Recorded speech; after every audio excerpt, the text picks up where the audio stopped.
The Nerd Academy podcast is released weekly at 12 p.m. Eastern Standard Time, available on our website at www.thenerdacademypodcast.com and wherever you listen to podcasts. You can find the Nerd Academy podcast on Facebook, Twitter, Instagram, and YouTube. You can also help support the show by going to patreon.com/The Nerd Academy podcast, where every donation allows us to bring you more exciting content every week.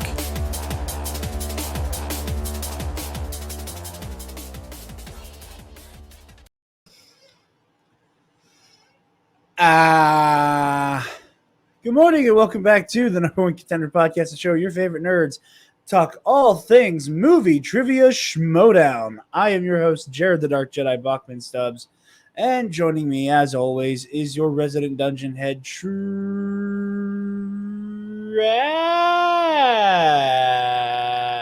Grossman.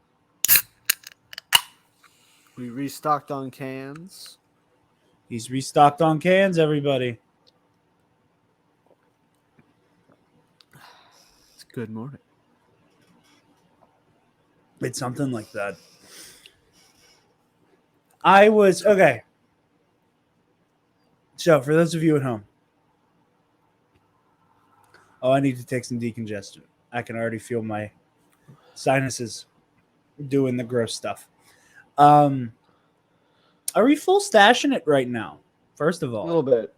I have some. it looks good. Thank you. Looks really good. I envy you. But last week, at the same time that Travis was a sleepy boy, my uncle and aunt just kind of were passing through town and had like an impromptu visit with their new baby. So that's why there was no show last week. I slept for 19 hours. Travis earned 19 hours of sleep. I still don't know why. I wasn't sick. Like, I haven't been sick. There was no reason. I just needed to, I guess. I don't know. I've been feeling weird. Like, I'm not sick. Like, I'm not having, like, any actual, like, sick symptoms aside from the, like, fatigue and, oh, shit, I'm cold on the inside for the past couple days. I also have the thing going on that when I move my eyes, my head hurts. Yeah. Going on. Like, those are the only things I've been feeling for the past 3 days, and it's weird. It's like they're not the main course symptoms of being sick in any way. It's like I got all the sides. It's like how I am at Thanksgiving. It's mostly sides, not a whole lot of turkey. Like, I get a little bit of turkey because, like, you're supposed to. But for me, it's normally like a shitload of broccoli, like cheesy broccoli and rice, a lot of stuffing, mac and cheese, and because the weather's changing, my sinuses are acting up, and I can't tell what is actually wrong with me. It's been a lot of fun. But you see, guys, Travis and I don't know how to read calendars. We're creatures of habit. And when habit breaks, we don't know what to do with ourselves. No. So we absolutely thought Griffin Nooms versus Josh Horowitz and Marisol McKee versus Chance Ellison was happening last night. We were wrong. I got very confused because during during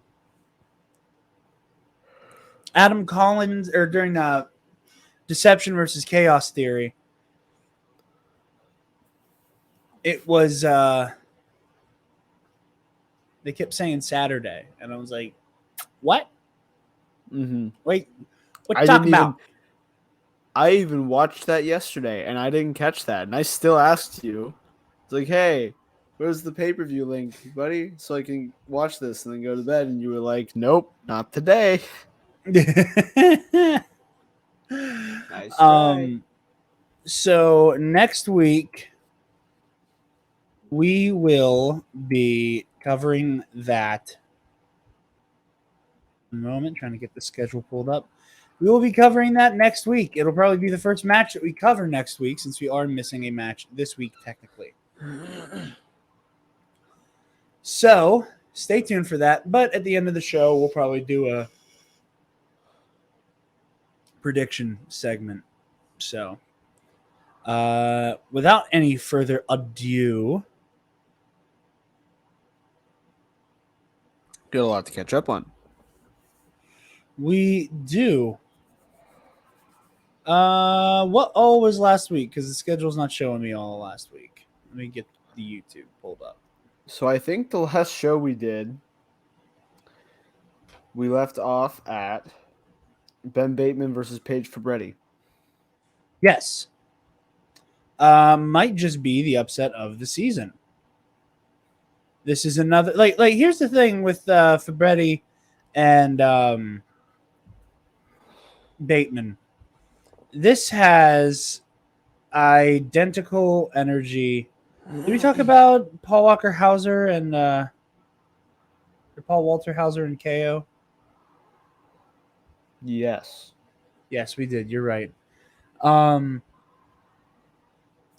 Yeah, so like just like the situation with KO and Perry Nemiroff last season, you know, it's not. I don't ever want those like, holy shit, this person beat this person, to ever be a we were necessarily doubting the underdog in those matches, and like I hate how often it comes across that way.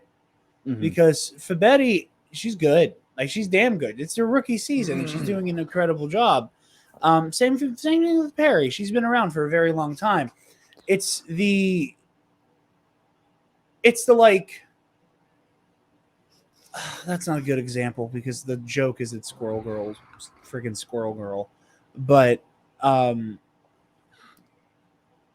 it's those David versus Goliath matchups where you have somebody who is not like hella, like eats, breathes, lives, shits, the movie Trivia Schmodown. You know? Like, and again, not to say that a lesser, I don't even want to say investment is bad, but it's just like they have other gigs going on, and your KOs and your Batemans. This is like their kind of their main thing and kind of their main racket, you know, or at least it feels that way. We see them a lot, and we see them competing at a higher end. Yeah, it takes they put it further up in their schedules than other people. And yeah, I think the difference of like, and they play at a more elite level as well. So yeah, I mean, tournament season having a way of like equalizing everybody to the same level. I keep trying to adjust my hat using my camera and then forget that it's mirrored, and I mess it up, and then I have to fix it again. Trials of a Travis. Yeah, I did. We give up. I think it looks good, baby. We're giving up. But what was I saying? Yeah, like they've been around longer. They know the game better. They've had time to evolve with the game. It's never like a shot at the other player. It's just like, if you showed me that matchup and we're like, you have to put money on one of these players. Every time I'm picking Ben Bateman. Yeah, exactly. And that's not because I think Perry Nemiroff is bad at the movie Trivia Schmodown. It's because I think that Ben Bateman is more seasoned. Fabretti here. Yeah, what did I say? You said Perry. Oh, did I say Perry Fabretti?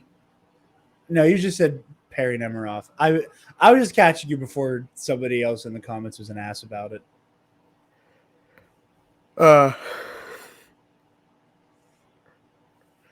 Anyway, Perry Fabretti and Paige Nemiroff are two of the. I'm just kidding. I'm trying to think. There have been other matches where we've done that. You absolutely have been. Not even just Kalinowski and Perry. I got it right this time. Hell, there's a.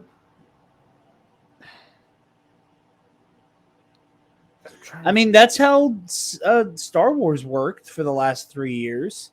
Yeah. You kind of had to be a lunatic to put money on the other guy.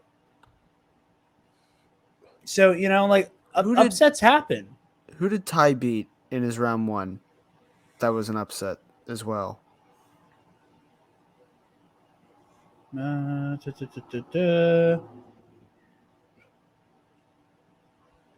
I can't remember. McQueenie. Yeah. That's the kind of another example. Hey, this person's been around longer. They've been belted. Like that, they just know the game better, right? Like it's not that they can't be beat. It's not that the other person isn't good. It's just that like in a vacuum, not seeing how like what's gonna happen that day. I'm gonna put my money here because statistically that just makes sense, you know? Yeah. That said, just to touch on it briefly, I know it's very old news at this point. And I apologize for the stunted speech and weird faces I'm making because my sinuses are draining and I'm trying not to gag audibly into the microphone.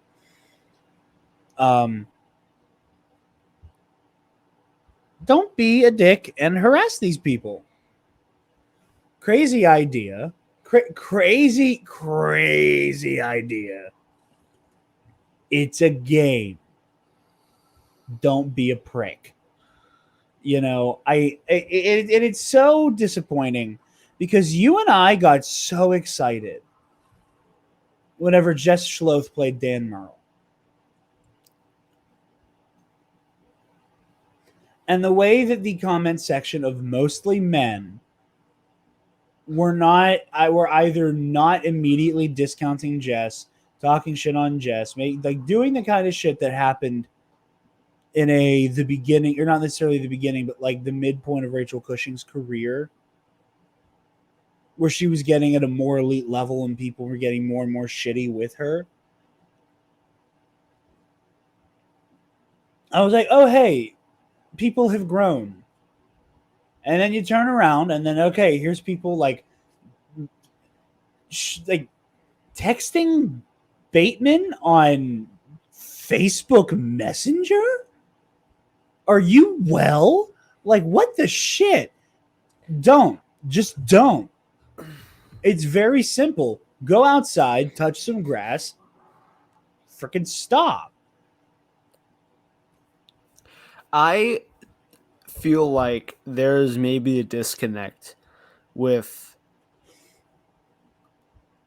I mean, people in general, right? We don't, Baby didn't say who the guy was. We don't know if this person is like a forever Schmoedown fan who just really hates Bateman, or if they're a newer fan who really hates Bateman.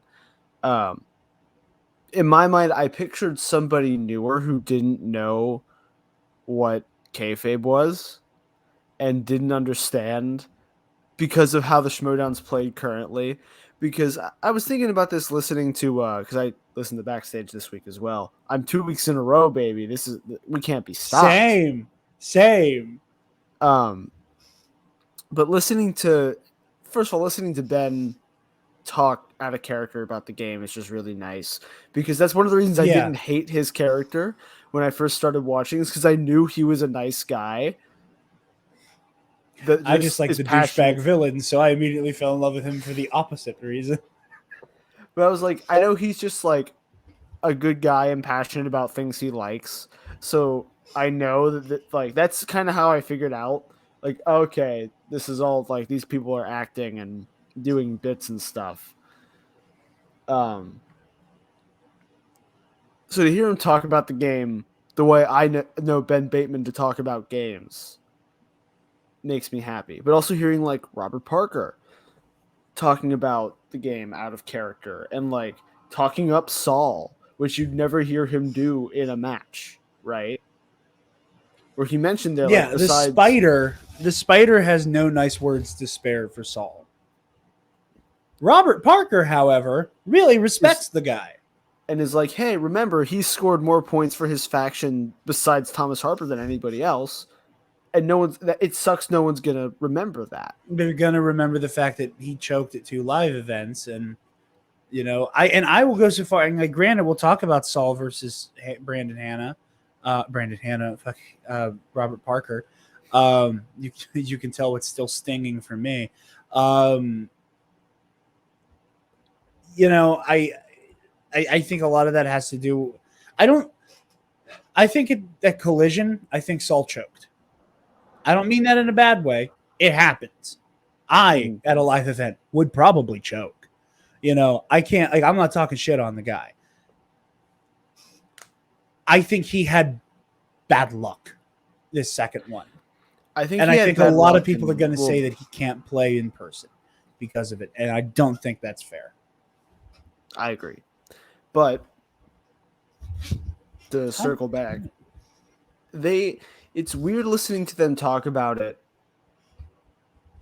Like it's because there's kind of the spectrum of it's all spectator stuff, like it's WWE wrestling, and then it's a sport, where players come in, they compete, and like the game, like you play the game, and you talk about the game mechanics and stuff.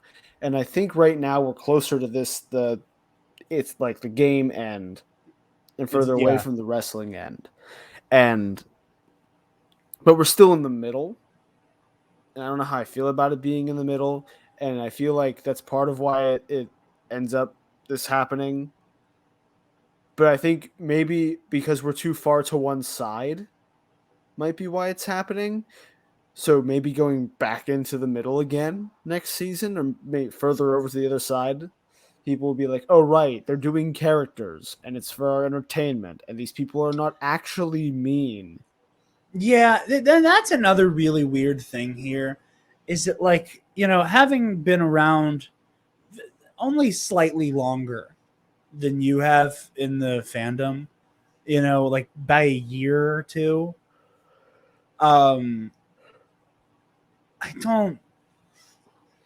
Jesus Christ. Like, I've seen so many people have to deal with people like with the harassment and shit. Yeah. And it's been so long since there was like a concerted wave of meanness that wasn't people playing along with kayfabe. Mm-hmm. And it really upset me hearing that people were behaving that way. And we haven't talked much about the match, but that's just something with the Nerd Academy.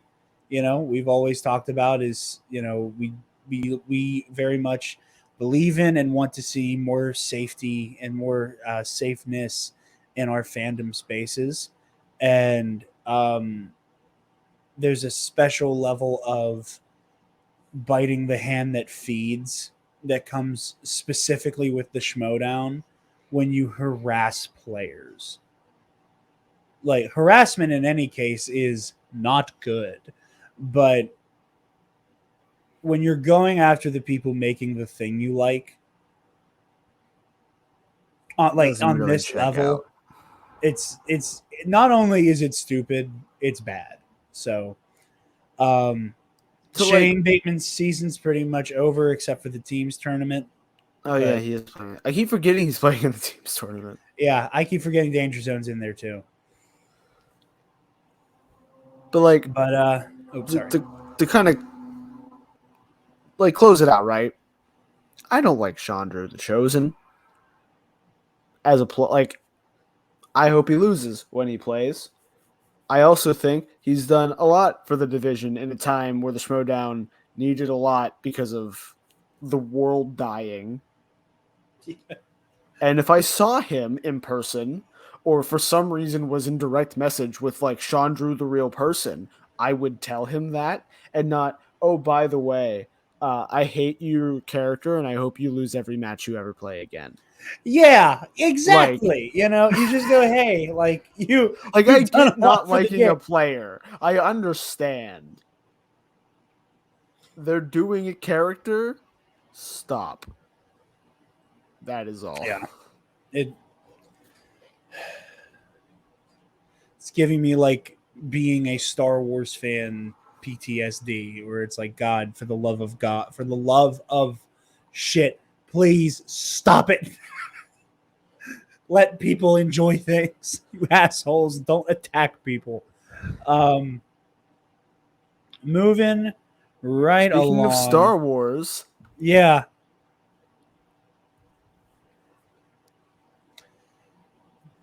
Laura Kelly, Eric Whiteley. Yeah, Laura Kelly, she had to fight for that one a little bit harder than expected. Again, that's nothing against Eric Whiteley. I don't want to say he was punching above his weight. It just seems like he has a new weight, is how I will put that. He has a new weight to punch at, is how I will phrase that. I was very impressed by what was going on here. I don't follow your analogy, but sure. I'm just saying, like, before I would have like said that Whiteley's kind of like a mid-tier Star Wars player, and he's going up against an elite player, and I would not have expected such a good performance from him. Again, not because I think he's bad, just because I think he was playing above what I would have expected from him, and I think it is wise. I would not be surprised to say, or afraid to say, that maybe that is his like new default. Is it like he's a player who's just kind of getting better and better every time he steps in the ring?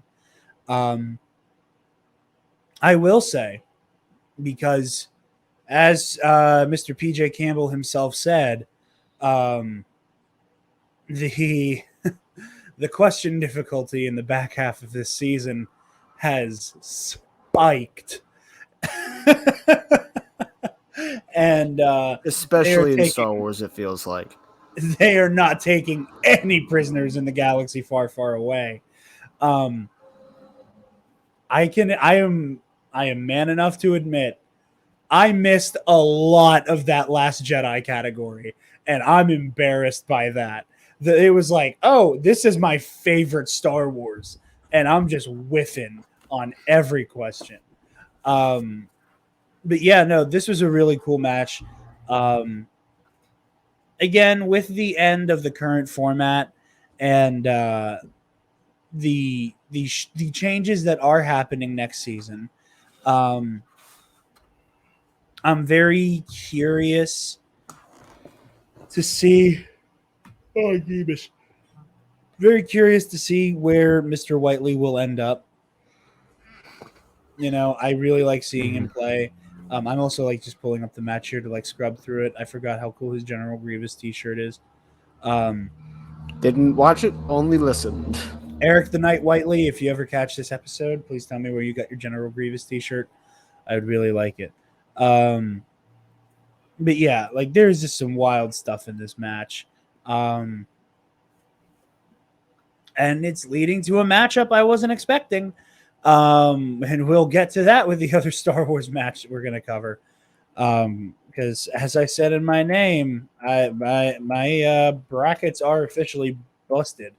Like busted. I feel like everybody's is. Yeah. Thoughts on Whiteley versus Kelly? It went about exactly as I expected it to. I don't mean that in a negative way. I think that like the bar to entry for Star Wars now is so high that like 2 years ago, any of these rookies could have been champion, right? Yeah. Yeah. But now it's like, oh, you missed your 1 round 2 question and went to multiple choice, you idiot, you buffoon.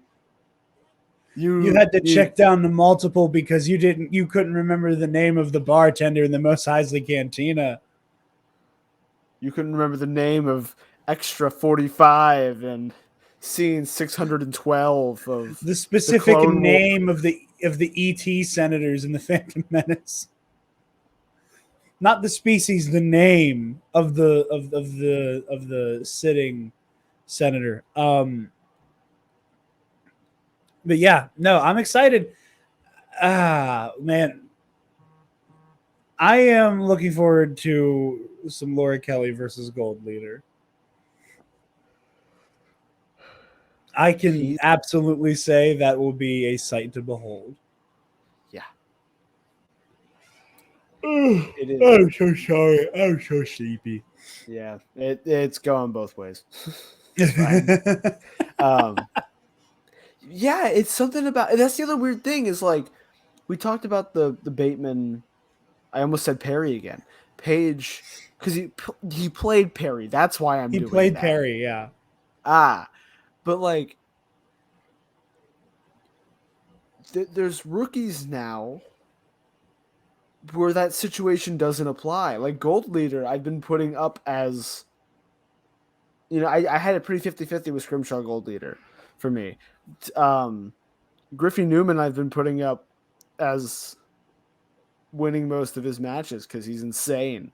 He's a madman. I'm trying to.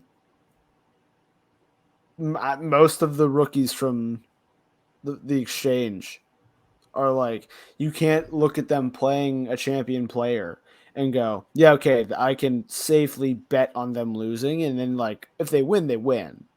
Yeah. Like, they have the capacity to do that. Where now it's like, oh wow, this is actually so 50-50 that I'm not sure. Which is crazy to me. Yeah. That's a really good way of putting it. Star Wars tournament's been so good. For trivia at least. Yeah. Mm-hmm. And speaking of that, I think next is Final Exam versus King Arthur. Yes. Yes, it is. This was a sad one.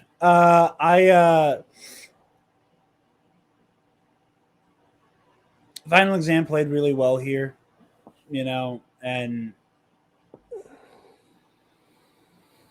like you were saying with Griffey Nooms, he's a tank. He's an absolute unit and cannot be underestimated. Like, wouldn't be surprised if he actually won the singles tournament. I don't think he has a chance to. I think you're right. It is an outcome that I would gasp at it in the sense of like, oh my God, he actually did it. But I would not be stunned. Mm-hmm.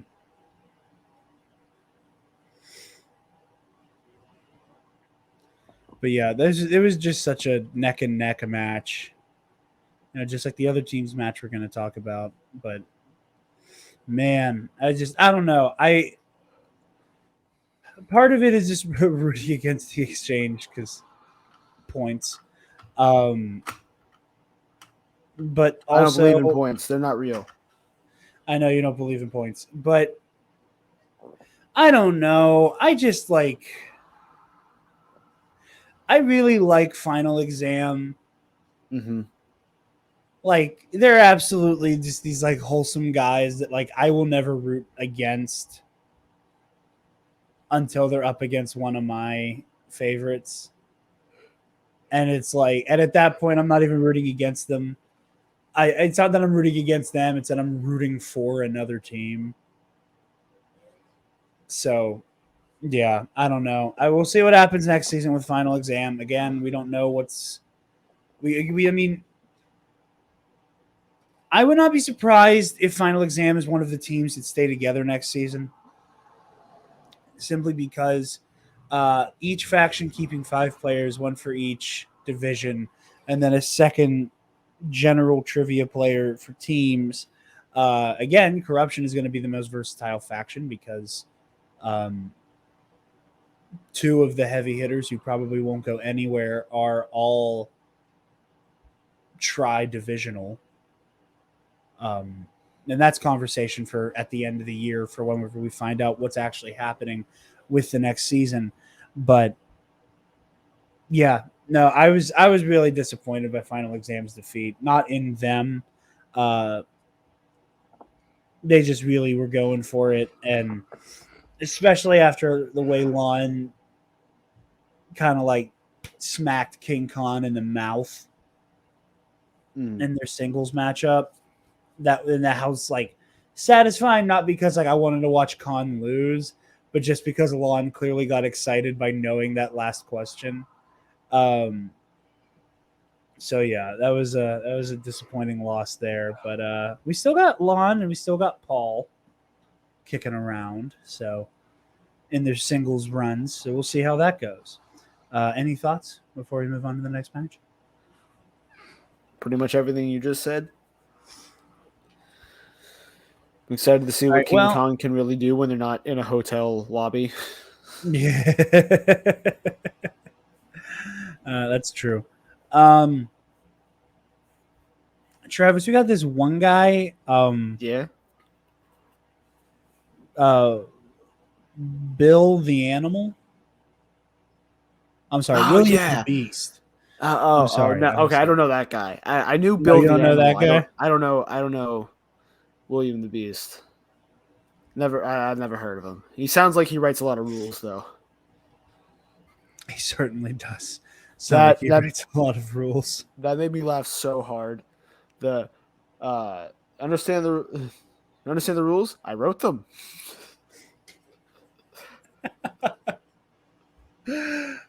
He's adorable. That was very Bibbs as well. I think this went kind of exactly as everybody imagined it would. Yeah. Lieberman put up a hell of a fight, but there was also something really satisfying about seeing the the wholesome veteran, the still standing, the table nuker, William the Beast Bibiani, take out a Gucci rookie. You know, the Finstock 4 losing one of its own to Bibbs was like, it was very like Avengers Infinity War or Endgame, like seeing like one of the younger Avengers take on like a member of the Black Order. Like it was very like Wanda like whacking Proxima Midnight. You know, because it's that like, hey, look at Youngblood over here throwing down. Okay, I see you. But like, I don't even know how to put it. Like, there was just something really satisfying about like I am established, or not even like that. That was a bad example, but like I can't think of like a good example. But there was just something refreshing about like watching such an old guard face take out this specific class of new heel, especially considering the skill level they're in. That they were pretty evenly matched, and Bibbs was kind of able to outfight him. This was just really satisfying to watch. Even though I was meant to feel some kind of way because I love Bibiani, but also those quirky mercs are too close to corruption right now. But yeah, Travis, thoughts on your boy? I want at this point, and spoilers for yesterday's match, I want Shazam playing in the finals of the singles tournament. You know what we got with corruption last season in the IG? Yes, and White shirts and everything. And I will discuss my thoughts on that when we get to the other side of the bracket on what I want to happen. But yeah, it's just anytime I watch Bibbs or the kid win, it makes me so happy because they get so excited. And I'm glad it makes you happy. Yeah. I was watching this with my girlfriend last night. I was like, it was explaining. I was like, you see the guy in the glasses with the long hair? We like the guy in the glasses with the long hair. I was like, see the other guy? He was in The Tooth Fairy, starring Dwayne "The Rock" Johnson. If he wins, Travis is going to clown me a little bit. I'm going to clown Travis more if my guy wins because I am a sore winner. but we don't want that guy to win. And literally, like, we'll talk about the match more. But when it got to the Collins's 5, and he like clearly was starting to distress, she like kind of looked at me. She said, "It's over," and I was like, "I'm aware. Thank you." Yeah. I can tell. I can tell. I've been sweating bullets this whole match. Thank you for that. We'll get there. I have more I want to talk about. We have other matches. We'll wait till we get there because I have some notes and some hopes. Oh, piss off. All right. One of the big ones, Robert Parker versus Soul.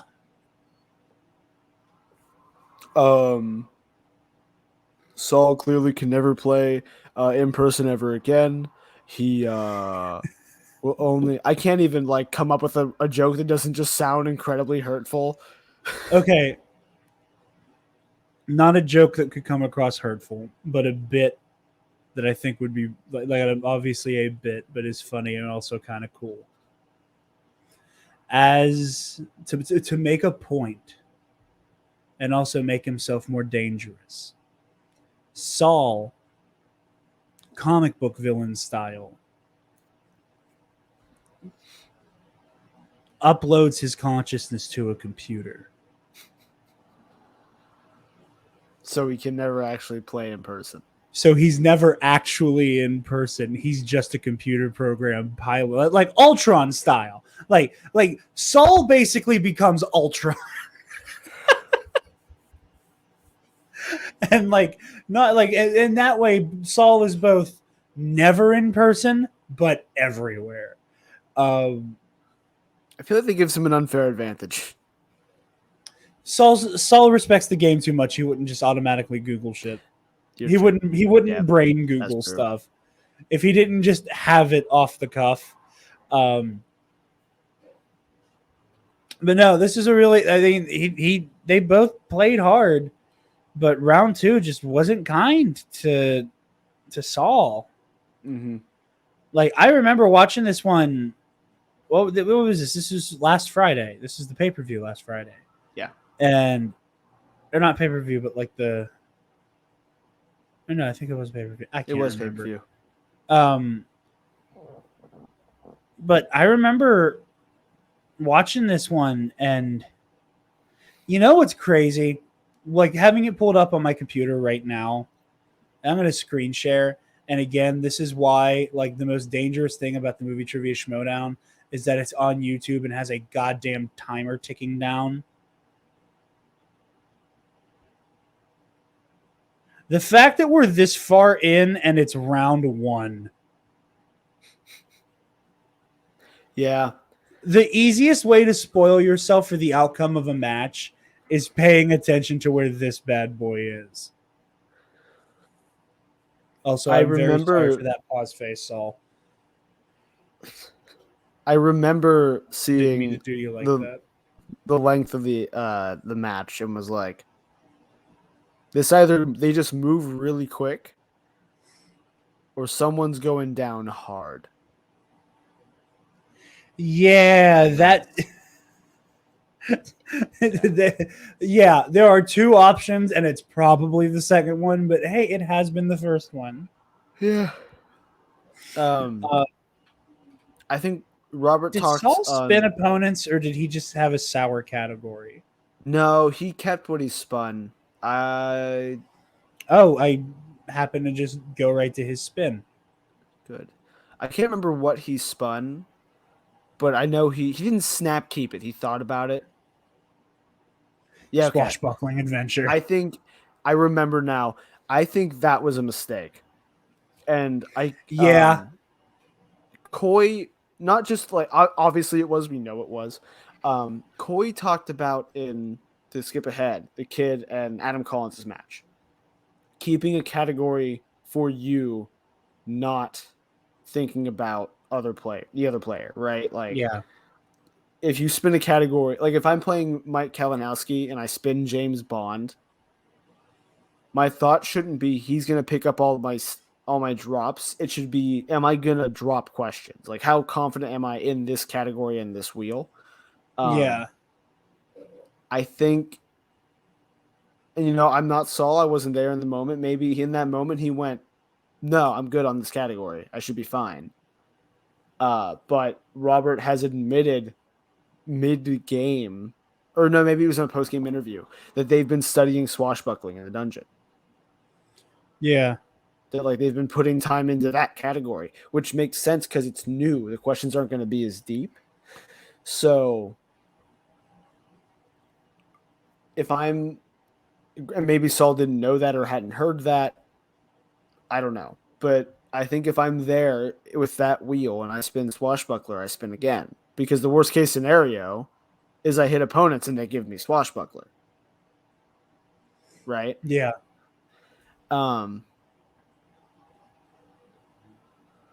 Yeah, I think he should have considered that, and not that Robert wouldn't have stolen on any other category, right? But like, I recall Robert saying, "Hey, this was a great idea to start studying swashbuckling." Yeah. I just feel so bad because like Saul gets so into it and is so in the zone, and like it's just so hard to watch because Brandon Hanna gets so excited, like especially on that cross of Coronado steel. And you could just see all the color of Saul's face drain out. So you said Brandon Hanna again. You meant Robert Parker, right? Did I say Brandon Hanna again? Yeah. Son of a and bitch. I didn't flinch because he's usually there manning the wheel. So I was like, you could see Brandon, because I listened to it again. It's like, you could see Brandon in the shot. That's weird. And then I realized because I remember him. Oh, no, I did watch this one. I did watch this one. I remember now. Yeah. Yes.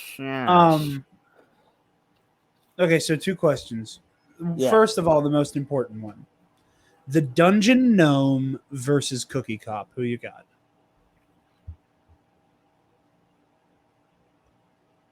I'm going to say Cookie Cop because it's an eldritch being, so. Okay.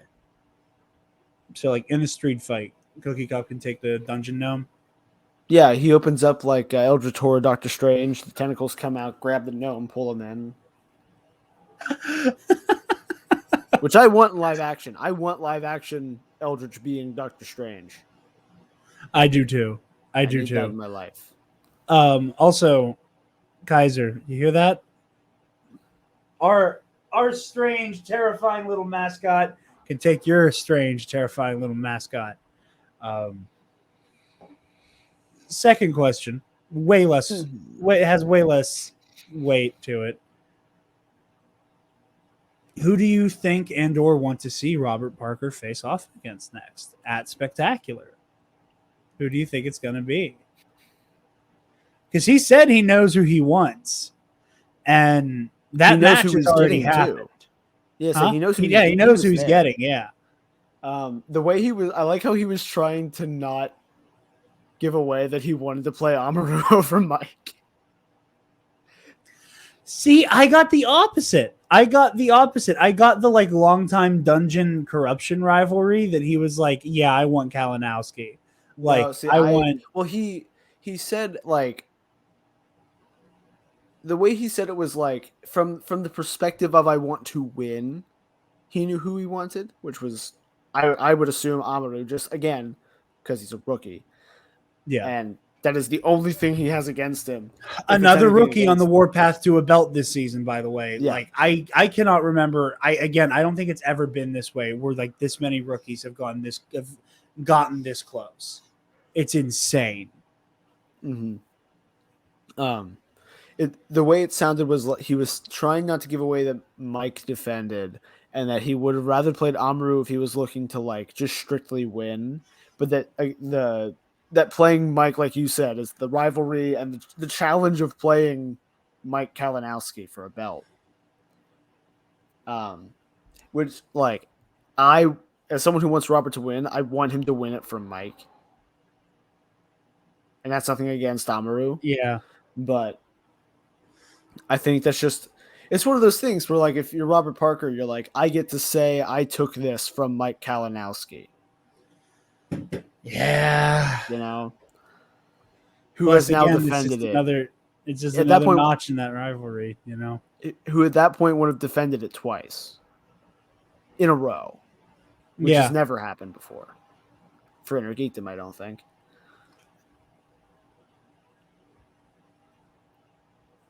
No, I don't know. I don't think so. Because Inman defended once. I think somebody did it before him. Oh, I think Inman was the first to defend it. So, Yeah. No, Chandru defended it. It was Inman and then Chandru. Yeah. That's what it was. No one's ever done it twice in a row. So. Oh, it's going to be exciting. Ooh. God, I need Moses v. Kalinowski to happen today. Getting towards the end here, folks. Joseph the Jedi Scrimshaw versus Gold Leader. I'll eat that crow. I talked shit. I was wrong. I was incorrect. Wake up. My head hurt. That was loud. Ouch. But yeah. Gold Leader can't be stopped. I think he can be. I think Laura Kelly's got his number. That's fair. But this is what I'm talking about, where I think it's much more 50-50.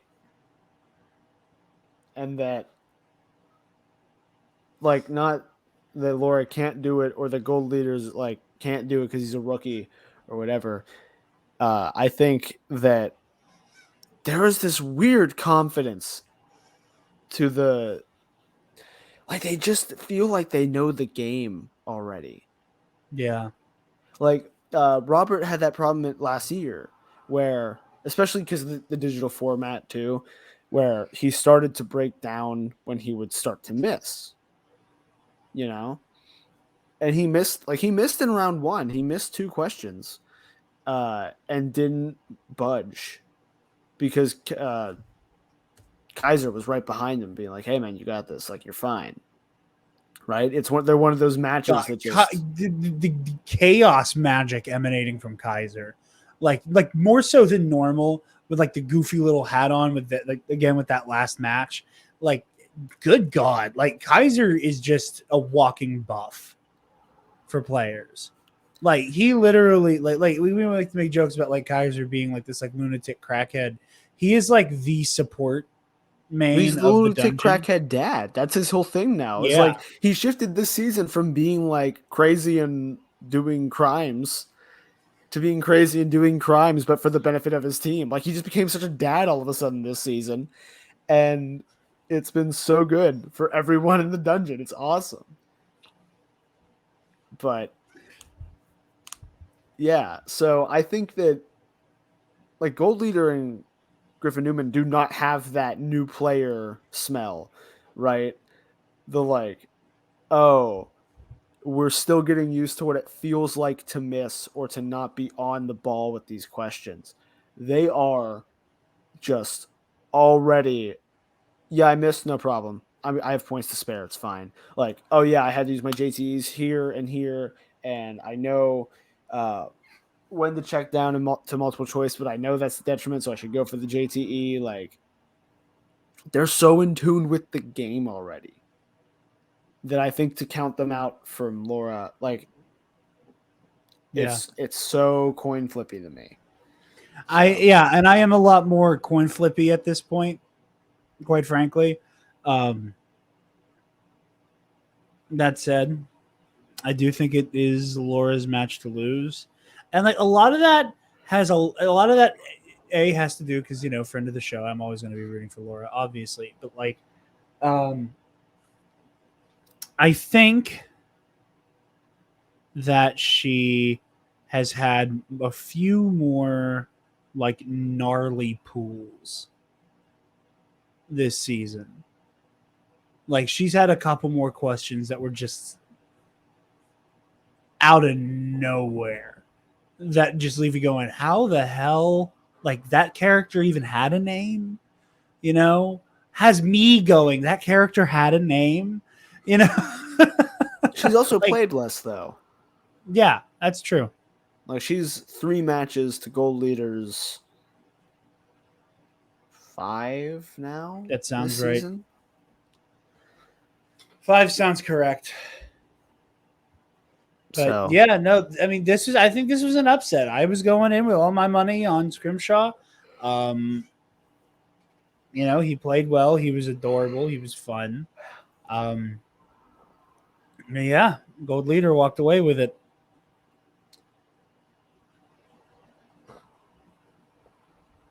Deception versus Chaos Theory? Deception versus Chaos Theory. An incredible match. Oh, marvelous. I am excited for Chaos Theory to do great things next season, assuming they stay together. Yes. You know, because who knows? Or if they're even still in the league because after the downsizing, which is sad to say, but yeah, is very likely considering that they call in for matches. You know, that's what I'm assuming is like the priority is going to be whoever's in. So like Mike and Chance will be in. Bibbs and the kid will be in. Things like that where like they'll prioritize them and like the heavy, like I'm sure Adam and Marisol will still be there. Yeah. But For sure. Taking Deception to sudden death as a rookie team. No mean feat. Very, very, very good. And a rough round one. A round one I would not expect any of these players to have. Right? Right? Because, like, Jacoby played perfect in his first match and kept up that level of play since then. Not that any of them played poorly. Just, like, they all had a round one of, like, oh, man, these questions kind of suck. So, yeah, I had a lot of fun watching this one. I did too. I was super impressed by it. I was on I say the edge of my seat. I was cleaning the house while I was watching it. But on the edge of your mop. I was on the edge of my mop. I was teetering on the edge of my Swiffer. But yeah, no, they went to sudden death, and I was like, while I was like putting a load of laundry in, and it was like just as Jacoby Pancroft was like, great game, guys. I'm sorry. It was like, and your winner, Deception. And I like victory, like body slammed some jeans in the washing machine. I was like, ah! like getting ready to start chest thumping and shit. I'm glad I got that out of my system yesterday because I came home and watched the match and I was sad. I will slap the eyebrows off of you. Don't you? It may.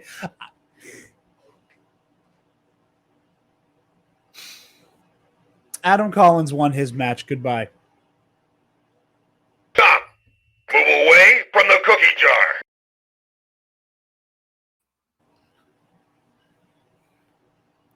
He sure did not. I know. And I talked about when Marisol won, I talked about like judging a player's readiness to be a champion, right?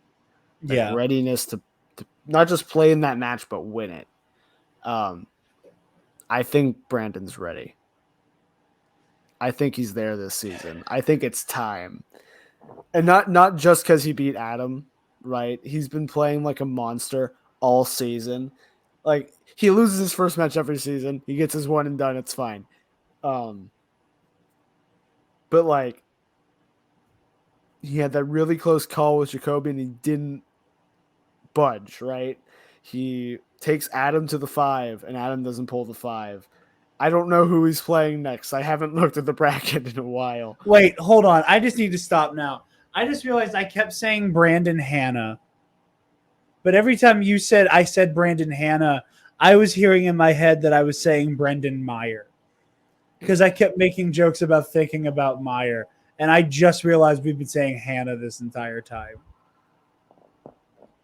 I just want to call attention to the fact that I finally realized what was being said.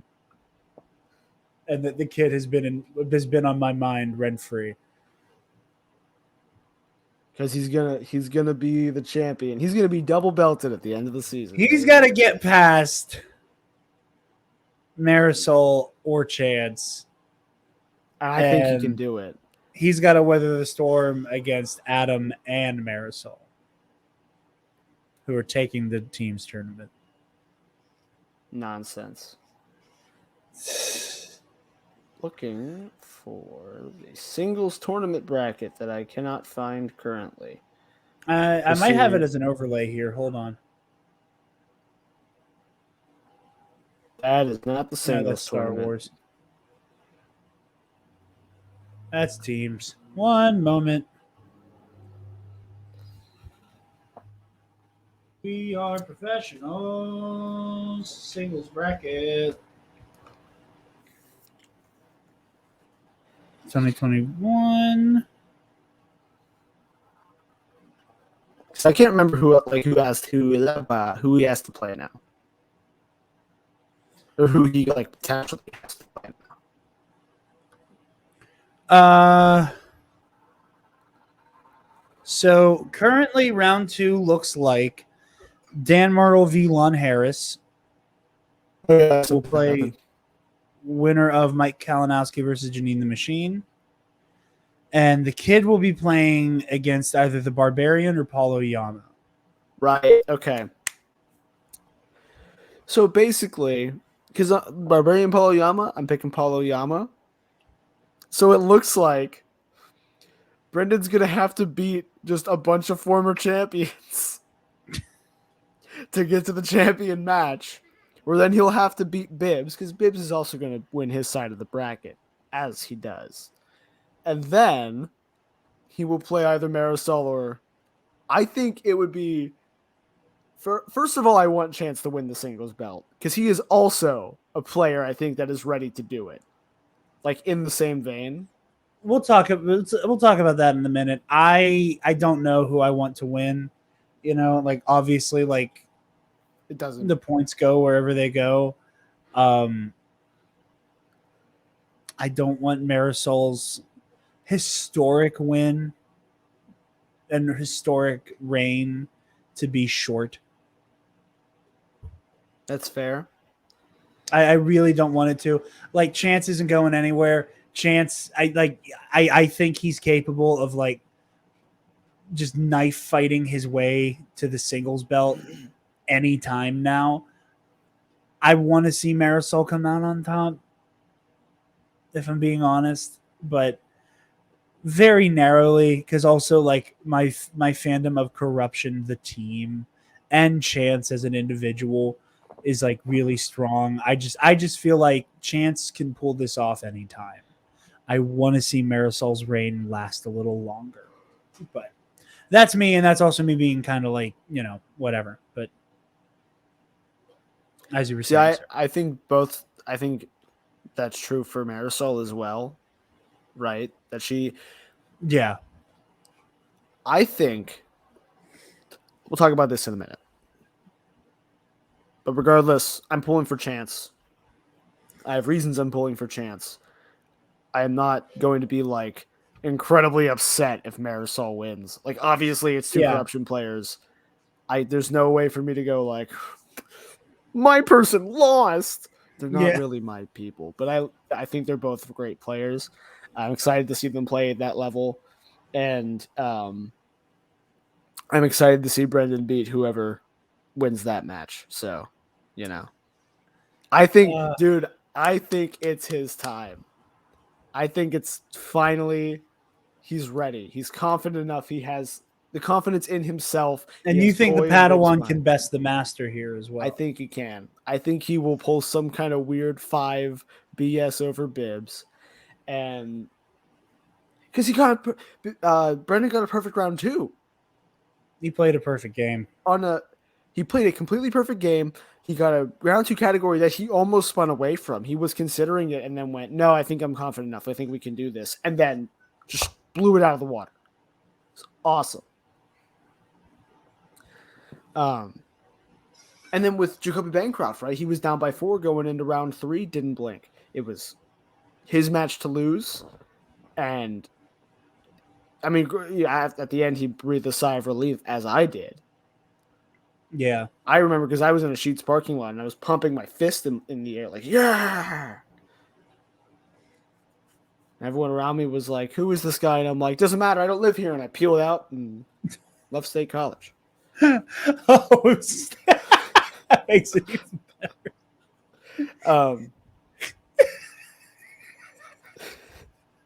So yeah, just like the little movie playing in my head of you just out, but with like the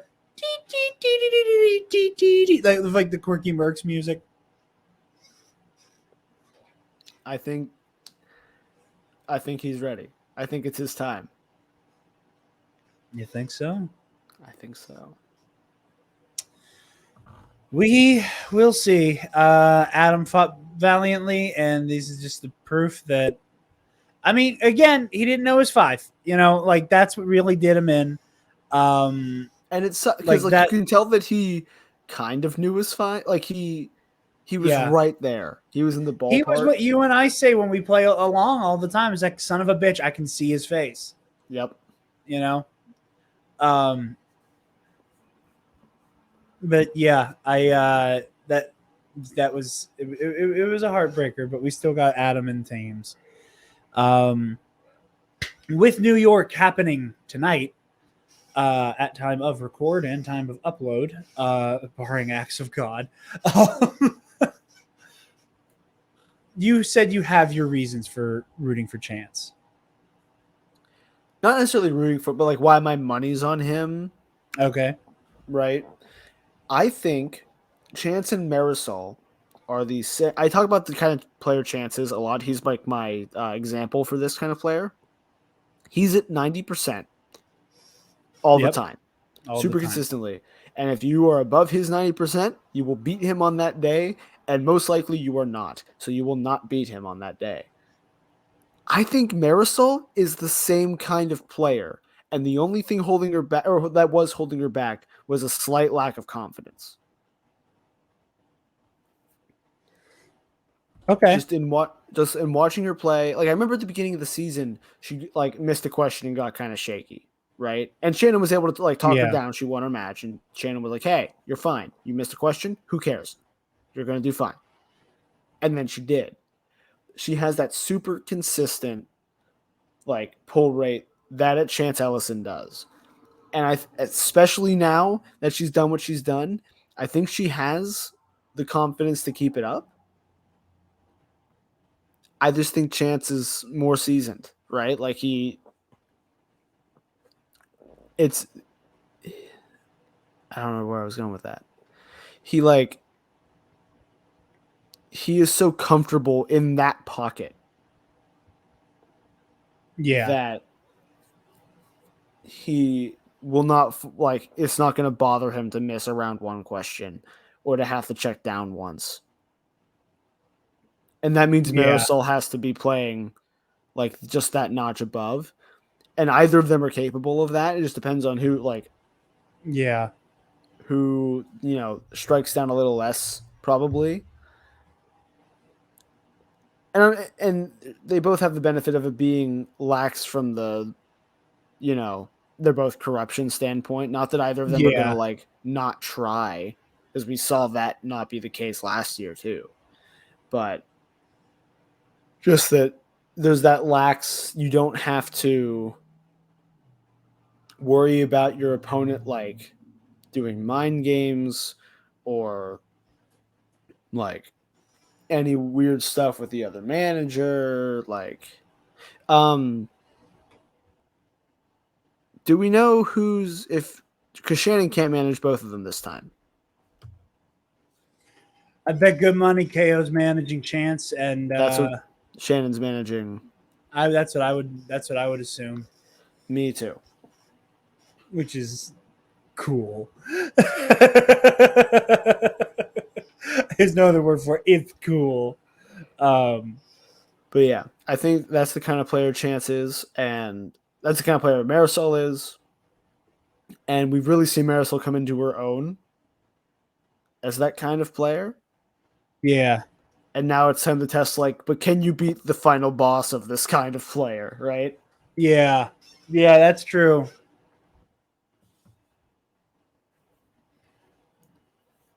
I'm trying to type up the episode description as we're talking. I apologize. Yeah, like I was saying, I kind of really want to see Marisol's. I don't want to see her reign end yet. So that's just kind of where I'm sitting. But again, I'm going to be happy either way because the belt's staying where I want it to. And with two incredible players as well. I don't want to over prioritize the faction itself too much.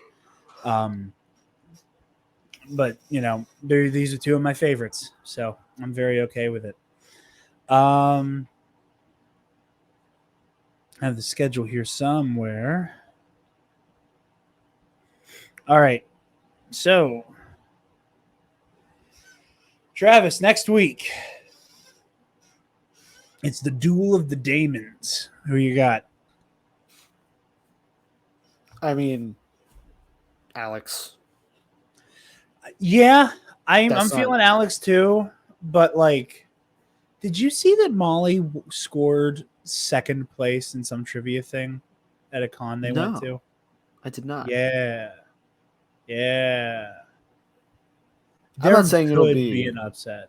Yeah, I'm just saying I don't think there will be, but this is not a 100%. You run this match 100 times. I don't think Alice Damon wins 100 times. Oh, absolutely not. And I think Molly could absolutely come in and shit whip him. I mean, this isn't even a paid for Brady Ben Bateman thing. I mean, it kind of is. Yeah. We're I'm gonna pick the former champion in this matchup. Yeah. That doesn't mean he can't. It's funny that we're saying this about Alex Damon. It doesn't mean he can't lose. It's incredibly possible. This whole season has been turned on its head because holy shit, he lost. He lost twice. Yeah. He lost and it wasn't a fluke. He bleeds. And now his wife's just gonna get him. And I hope she runs into the other room and just starts hitting him on his 5-pointer, just yeah, you don't know it. You don't know it. that'd be very adorable. Press room versus the old guard. Who's on the old guard? That's the Den. I believe that's Paul Preston and No, that's. Oh yeah. You're right. For some reason in my head I was like, oh yeah, the press room, Paul Preston and Ben Goddard. Yeah. The press room is Josh Horowitz and Perry Nemiroff. Yeah.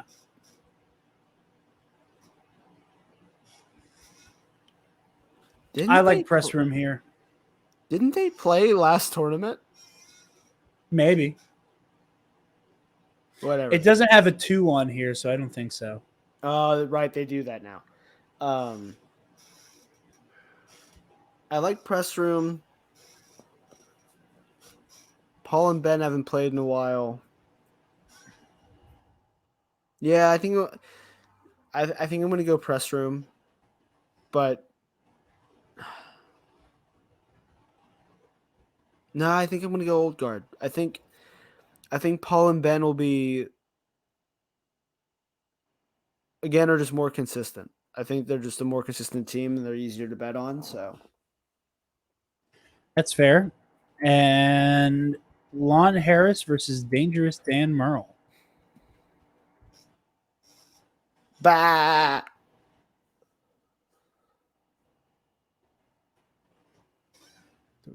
Listen.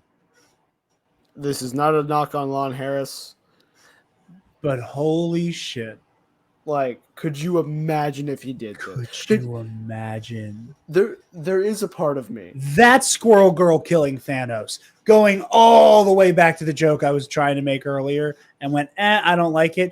Only because Lon like makes it a bit that he like the bit is that he's incompetent. Like And because the joke is that he's incompetent, that would be hysterical. And that's why, and that's going back to the point of people don't realize it's all kayfabe, right? Like, there are people that I've seen genuinely think that Lon is like blaming Lon anytime final exam loses. Yeah. And that's just not how that works. No. Lon's an incredible player. He deserves way more respect than he gets. And I agree. Oh my God. Literally, though, it's so weird that, like, it's so weird and strange to me the way that people, like, truly don't understand the character work. That it wasn't that long ago that he was doing the whole, like, douchebag professor bit. I didn't know they were the same person for a little. Remember, like, he showed up and I was like, who is this guy? They seemed like they're talking about like he's an old player. Is he like from before I watched? And you went, no, that's this guy. And you showed me the professor picture. And I was like,